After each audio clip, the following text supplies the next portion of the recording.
look at the third concentric circle at the bottom, what Mancini calls the apostolic esprit.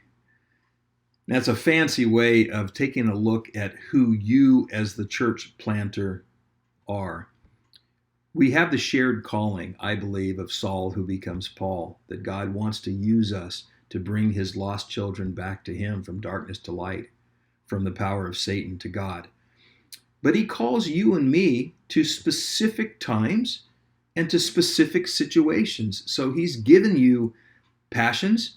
He's given you a specific calling. He's given you things that you're excited about. He's given you spiritual gifts. He's given you a gift mix and a context and a church that you've been involved in, and perhaps a sending church, a greenhouse that's going to send you out.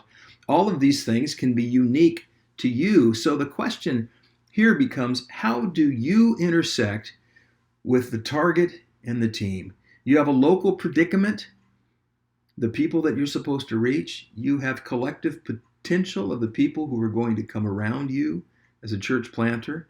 And then you yourself have an apostolic esprit, a specific passion and calling and context and time. So what are those things? We spent some time talking about the church planter. You've been through some assessments and you've had time to get to know who you are.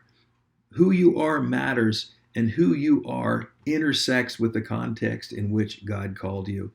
And let me just take a moment on this and say to you, after being involved in church planting for a long time now, that it's okay to be who God created you to be. You know, it's easy to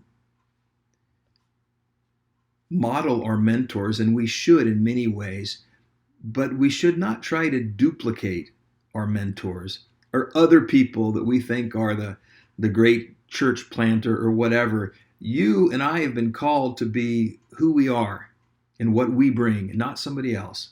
God made one of that other person, and he made one of you. So knowing yourself in this context is so very helpful. And let me tell you, it takes a lot of pressure off of you just to be who you are and not feel like you have to be who somebody else is.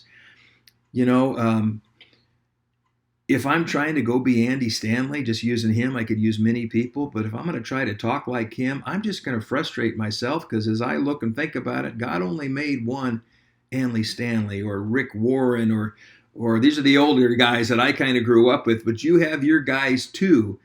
It's okay for you to be you. And so now we come and we bring these different elements together. Who's in the target? What's your context? What's your local predicament? Who's your team? What's the collective potential of the people that God has brought around you? And then finally, and perhaps this should be firstly, what's your apostolic esprit? How has God gifted and wired and called you? Now you take those three circles and you put all of them together, and then you get to that center red dot that I've put in the middle. That's your ministry zone. Start there and work your way out.